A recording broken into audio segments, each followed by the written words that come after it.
नमस्कार, जय हिंद साथियों। कैसे हैं आप सभी लोग। मैं आशा करता हूं कि आप सभी लोग स्वस्थ होंगे और अपनी पढ़ाई निरंतर रूप से कर रहे होंगे। जैसा कि आप लोगों को पता है कि हम लोगों ने अपने पाठ्यक्रम के अनुसार जो पढ़ाई कर रहे थे उसमें 2 चैप्टर हमको हमारे पूरे कंप्लीट हो चुके हैं। आज नया चैप्टर स्टार्ट होने वाला है, तो सबसे पहले बात करेंगे कि कौन कौन सा इसमें चैप्टर हम लोगों ने पढ़ लिया है। तो आप लोगों को बता दें कि सबसे पहले हम लोगों ने ये जो 9th नंबर पे जो चैप्टर है, भोजन के आवश्यक घटक और इसके स्रोत, ये वाला कंप्लीट कर लिया है। और दूसरा, वृद्धि एवं विकास से संबंधित जितने भी प्रकार के इसमें दिए गए वृद्धि एवं विकास, शारीरिक विकास, मोटर, भावनात्मक, भाषा, सामाजिक, संज्ञानात्मक, सभी प्रकार हमने इसके पढ़ लिए हैं। अगर आप लोगों ने वीडियो नहीं देखा है तो प्लेलिस्ट बनी हुई है, उस पर जा कर के मुख्य सेविका के नाम से वीडियो के डिस्क्रिप्शन बॉक्स में भी मैं डाल दूँगा, तो जा कर के आप लोग देख सकते हैं। आज हम लोग नया चैप्टर स्टार्ट करेंगे। नया चैप्टर काफ़ी इम्पोर्टेंट है। आप लोगों को जो ये 2nd नंबर पे जो दिख रहा है, ये विवाह वाला चैप्टर, ये हम लोग आज स्टार्ट करेंगे। विवाह परिवार वाला। विवाह परिवार, जाति लिंग की असमानता, धर्म और भाषाएं। तो सबसे पहले आज हम विवाह और परिवार को लेकर के चलेंगे। परिवार के विषय में बताएंगे, विवाह के विषय में बताएंगे, जाति लिंग की उसके बाद बताएंगे, फिर धर्म और भाषाओं के बारे में बताएंगे। इस चैप्टर को थोड़ा थोड़ा पार्ट करके 3-4 भागों में हम लोग डिवाइड कर लेते हैं। तो सबसे पहले स्टार्ट करते हैं विवाह और परिवार वाला चैप्टर। तो सबसे पहले हम लोग परिवार के बारे में स्टार्ट करते हैं। परिवार क्या है? परिवार, इसके विषय में सबसे पहले थोड़ी थोड़ी बातें जान लेते हैं, फिर अपने मेन चैप्टर पे आते हैं, टॉपिक पे आते हैं। परिवार का मतलब है कि जैसे घर में हम लोग रह रहे हैं, घर के जितने भी सदस्य एक साथ रह रहे हों, मम्मी पापा भाई बहन, वो एक परिवार हो गया। या फिर एक ऐसा परिवार हो जिसमें बहुत सारी फैमिली हो, पूरा साथ में मिल कर के रह रहे हो, मम्मी पापा भाई बहन दादा दादी चाचा, ये सारे लोग रह रहे हों, तो ये भी एक तरह का परिवार हो गया। परिवार का मतलब होता है एक समूह में एकत्रित होकर के रहना, जिसमें जो है विभिन्न लोग जो है एकत्रित होकर के रह रहे हों, अपना पालन पोषण कर रहे हों, तो उसको परिवार कहते हैं। अब बात आती है कि मुख्यतः अगर देखा जाए तो परिवार कितने प्रकार के होते हैं। तो मुख्य रूप से परिवार 2 तरह के होते हैं। एक होता है एकल परिवार और दूसरा होता है संयुक्त परिवार। संयुक्त परिवार में पूरी फैमिली रहती है, मम्मी पापा भाई बहन दादी दादा चाचा चाची, ये सभी इकट्ठे रूप से जहाँ पर रहते हैं उसको संयुक्त परिवार बोलते हैं। एकल परिवार में सिर्फ जो है मम्मी पापा भाई बहन इतने लोग रहते हैं। बाकी इसके अन्य भी प्रकार होते हैं, जैसे कि जिसमें माता प्रधान होती है, जिसमें पिता प्रधान होते हैं। तो इस तरह से भी अन्य इसमें क्राइटेरिया इसमें डिवाइड किया गया है। तो आइए हम लोग अपने टॉपिक पे आते हैं और स्टार्ट करते हैं। परिवार जो होता है एक समाज का एक छोटा सा रूप होता है, जिसके अंतर्गत कौन कौन आता है? माता पिता, पति पत्नी, भाई बहन, बच्चे, ये सभी उसमें शामिल रहते हैं। प्रत्येक मानव समाज में नवजात शिशु का लालन पोषण की भी आवश्यकता होती है। यह लालन पोषण माता पिता के द्वारा, दादी दादा के द्वारा या अन्य सदस्यों के द्वारा जो है कराया जाता है। बच्चों का जो विकास होता है, इससे पहले वाले चैप्टर में जो पढ़ा था हमने, तो उसके लिए समाज का होना अत्यंत महत्वपूर्ण होता है। सामाजिक जो है अंतःक्रिया बहुत महत्वपूर्ण होती है।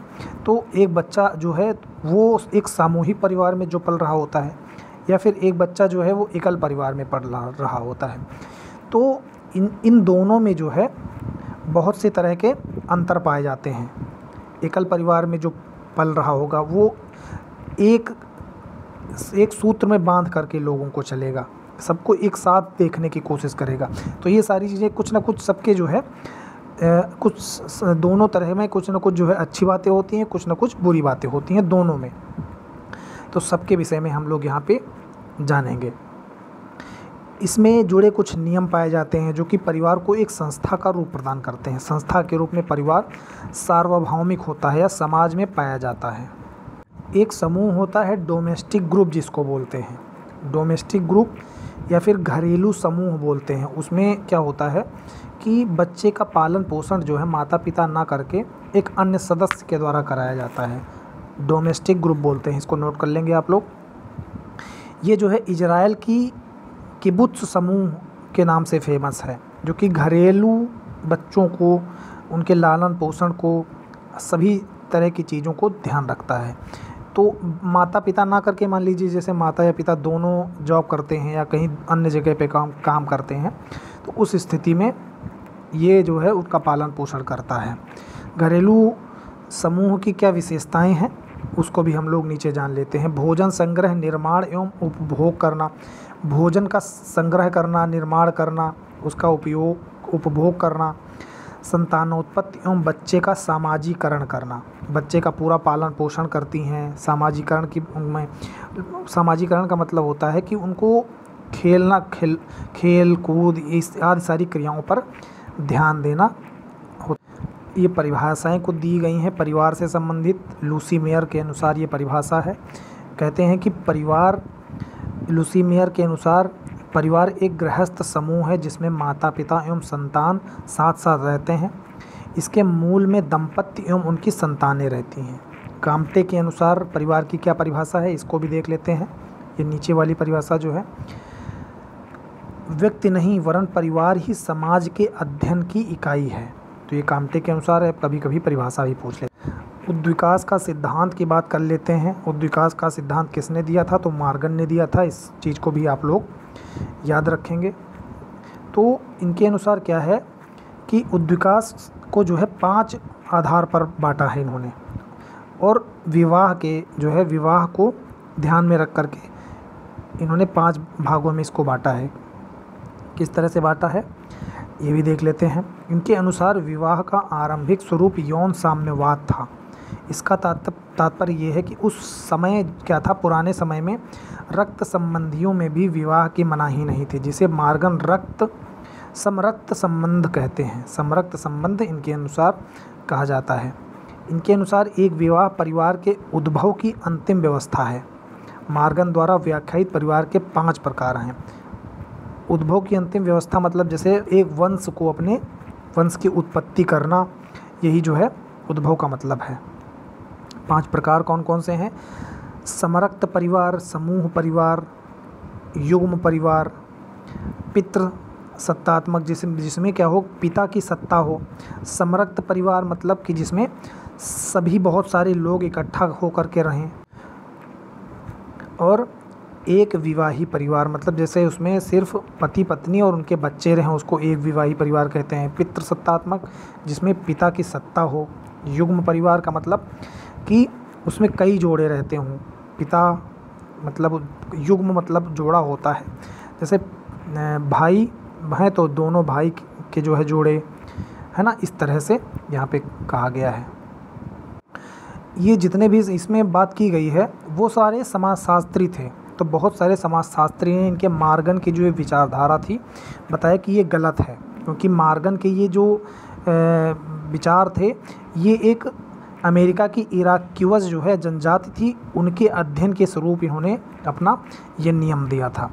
तो इसलिए बहुत से समाजशास्त्री इसको भ्रामक विश्लेषण जो है बताते थे, और कहना था कि इनके जो शब्दावली है इसमें नातेदारी शब्दावली का गलत इसमें अर्थ बताया गया है। जो इन्होंने बताया कि ब्लड रिलेशन में शादी वाला, ये सारी चीज़ें बताई, तो बताया कि इनमें गलत शब्दावली का यूज किया गया है। इसमें महिलाओं के लिए माँ शब्द एवं पुरुषों के लिए पिता शब्द का प्रयोग होता था। जो अमेरिका की इराक्यूअस जनजाति थी वहाँ पर उनके विषय में इन्हीं शब्दों के आधार पर मार्गन ने यौन साम्यवाद की बात कही है। इन्होंने नातेदारी को 2 भागों में विभाजित किया, वर्णनात्मक और विवरणात्मक, 2 प्रकार की। अच्छा, एक परिवार की क्या विशेषता हो सकती है इस पे भी चर्चा कर लेते हैं। तो परिवार में सार्वभौमिकता रहती है, मतलब सभी लोग उपस्थित रहते हैं, एक दूसरे का ख्याल रखते हैं, है ना। तो सबसे इम्पॉर्टेंट तो बात यही है। दूसरी बात है सामान्य निवास, मतलब एक निवास की आवश्यकता होती है, घर की ज़रूरत होती है ना। घर मकान जैसा भी उनकी आर्थिक स्थिति होती है, उनको उस स्थिति के अनुसार एक घर की ज़रूरत होती है। भावनात्मक आधार होता है, सभी लोग एक दूसरे से भावनात्मक रूप से जुड़े रहते हैं। बच्चों का लालन पालन अच्छे तरीके से हो जाता है। एक सामाजिक जो है उनको वातावरण उपलब्ध होता है, जिससे हंसी खुशी रहती है और बच्चे का विकास अच्छे से हो जाता है। सामाजिकरण की भावना उत्पन्न होती है। सभी सदस्यों का परिवार के प्रति उत्तरदायित्व रहता है कि अगर जैसे कोई अगर मुसीबत आई है ना, तो पूरे सदस्य परिवार के मिल करके उसको निपटारा उस मुसीबत का कर लेते हैं। तो सदस्यों का उत्तरदायित्व रहता है। सामाजिक नियंत्रण रहता है कि जैसे मान लीजिए अगर कोई बाहरी शक्ति अगर परिवार के ऊपर हमला करेगी तो कुछ तो एक डर बना रहता है कि परिवार है तो यहाँ पर जाना उचित नहीं है, या इस तरह से सामाजिक नियंत्रण रहता है। बच्चा कोई घर का है, बाहर जाने से डरता है, कुछ गलत काम करने से डरता है कि अगर करेंगे तो घर वाले क्या कहेंगे। सामाजिक ढांचे में केंद्रीय स्थिति की जो है स्थिति रहती है। तो अब परिवार के प्रकार कितने होते हैं, जैसा कि हमने आपको बताया मुख्य रूप से जो है परिवार दो तरह के होते हैं। एक होता है संयुक्त परिवार, दूसरा एकल परिवार। तो एकल परिवार को यहाँ पे नाभिकीय परिवार बताया गया है। आप लोग यहाँ पे इसको नोट करते चलेंगे साथ ही साथ में। और अगर आप लोग चैनल पे नए हैं तो इसको सब्सक्राइब कर लीजिए, बेल आइकन भी प्रेस कर दीजिए। जितने भी टॉपिक हैं मैं इसी तरह से अध्ययन करवाता रहूँगा। अगर आपको इसमें कोई बदलाव या किसी तरह का कोई नई चीज़ चाहिए तो कमेंट करके बता देंगे। चलिए अब हम अपने टॉपिक पे आते हैं। निवास के आधार पर जो परिवार बताए गए हैं वो 3 तरह के होते हैं। पितृस्थानीय, मातृस्थानीय, नवस्थानीय। पितृस्थानीय मतलब जहाँ पर पिता ने स्थान का निर्माण करवाया हो, घर मकान बनवाया हो, है ना, वहाँ पर पितृसत्तात्मक कह सकते हैं। मातृ स्थानीय इसी तरह से मातृ स्थानीय होता है। नव स्थानीय जहाँ पर नए जगह पे जा कर के लोग निवास करें या रहने लगें, नव स्थानीय वहाँ पर हो जाता है। अधिकार के आधार पर परिवार में किसका कितना अधिकार है इसके आधार पर अगर देखा जाए तो ये 2 तरह के होते हैं, पितृसत्तात्मक या फिर मातृसत्तात्मक। ये 2 तरह के हो गए। वंश नाम के आधार पर पितृवंशीय और मातृवंशीय होते हैं। इसमें ज़्यादातर पितृसत्तात्मक ही देखा जाता है, पितृवंशीय ज़्यादातर होते हैं, मातृवंशीय बहुत कम देखने को मिलता है। विवाह के आधार पर एक विवाही और बहुविवाही। हालांकि अब बहुविवाही का प्रचलन नहीं है। पहले के राजा महाराजा जो है 2 या 2 से अधिक शादियां करते थे, और बाकी कुछ कैटेगरी में देखा जाए तो वहाँ पर 1-2 से अधिक जो है अभी भी शादियाँ होती हैं। तो विवाह के आधार पर भी ये 2 तरह के होते हैं। अब संयुक्त परिवार के विषय में जान लेते हैं। देखिए संयुक्त परिवार कैसा होता है, उसमें उसकी विशेषताएं क्या हैं, कौन कौन से लोग रहते हैं, ये सारी विषय जान लेते हैं। तो संयुक्त परिवार में क्या होता है कि इसमें रक्त संबंधी जो है एक साथ रहते हैं। सभी रक्त संबंधी एक साथ होते हैं और इसमें एक साथ ही सबका जो है खाना बनता है, एक साथ सभी बैठ के खाते हैं, है ना। और इसमें पितृ पूजा एवं संयुक्त संपत्ति की विशेषता होती है। मिलजुल कर सब लोग रहते हैं, संयुक्त संपत्ति होती है, मतलब ज़मीन जायदाद जो होगी वो सब संयुक्त रूप से होती है। परिवार का मुखिया एक होता है, हेड ऑफ़ द फैमिली जिसको बोलते हैं, एक मुखिया होता है जिसके द्वारा परिवार के सभी निर्णय, मुख्य रूप से जितने निर्णय होते हैं वो लिए जाते हैं। सभी सदस्यों का सामंजस्य इसमें बना रहता है और अपने देश में ज़्यादातर इसी तरह का परिवार प्रचलित है, ज़्यादातर इसी तरह का परिवार प्रचलन में रहता है। बाकी अब तो खैर एकल परिवार बहुत ज़्यादा पाए जाते हैं, लेकिन भारतीय परंपरा के हिसाब से मुख्य रूप से संयुक्त परिवार पाया जाता है। डंकन मिचेल के अनुसार संयुक्त संपत्ति के साथ जब कर्ता की उपस्थिति तथा पितृ की पूजा विशेषता जुड़ जाती है तो वह परिवार संयुक्त परिवार में बदल जाता है। अब हम लोग एकल परिवार या नाभिकीय परिवार के विषय में भी यहाँ पर जान लेते हैं। जैसा कि हमने बताया एकल परिवार और नाभिकीय परिवार क्या होता है, तो यहाँ पे ये होता है कि यहाँ पति पत्नी और उनके अविवाहित बच्चे मिलजुल कर रहते हैं। एकल परिवार में भारतीय परंपरा नहीं है, लेकिन ज़्यादातर ये पाए जाते हैं। ये परंपरा कहाँ की है, पश्चिमी देशों जैसे कि यूरोपीय जो देश हैं, अमेरिका, ब्रिटेन हो गए, तो वहाँ पर इस तरह की प्रचलन जो है प्रचलित रूप से पाए जाते हैं। या वहाँ पर कौन कौन, माता, उनके पति पत्नी और उनके अविवाहित बच्चे साथ में रहते हैं और शादी होने के बाद वो फिर से अलग हो जाते हैं। भारत में जीविकोपार्जन के लिए शहरों में बसे लोगों में यह परिवार पाया जाता है। शहर में जो घर से मान लीजिए गांव से शहर जाते हैं तो वो इसी तरह से वहाँ पे रहने लगते हैं एकल परिवार के हिसाब से। पितृस्थानीय परिवार क्या होता है, ऐसा परिवार जो विवाह के उपरांत पति के परिवार के साथ रहता है उसे पितृस्थानीय परिवार कहते हैं।